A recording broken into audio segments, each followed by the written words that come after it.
hard to stand up for what you believe in at the minute when you're being called names like a racist and a bigot and a far-right thug. And it's quite clear that these ladies are none of those things. They're just standing up for their children and their future. I nearly cried when she was making her speech and she said, Keir Starmer, we will not allow you to come between us and our children. Unfortunately, he was able to do that to me, but I don't want that to happen to anybody else.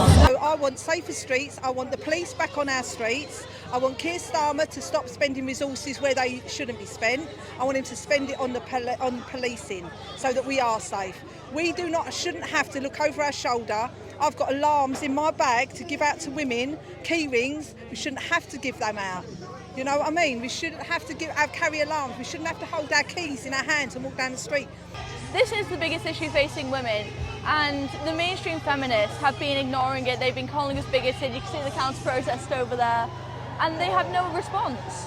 50% of women say they feel unsafe because of mass immigration, and Keir Starmer needs to take that seriously, otherwise he's just going to be a laughingstock. He's already a laughingstock of the world. He really needs to take this seriously, otherwise this country is done for and Britain is never going to be how it was. I've spoken to men on the street before who have come up to me and said that they want a lovely white British woman to marry, and that's made me uncomfortable. They're not here to integrate. They're here to bring their culture over to our country, and that's not acceptable. There are many women on the other side of the protest and stand to racism. What do you say to those women? I would say to them, how can you come and try and shame mothers and grandmothers because they want to protect their children?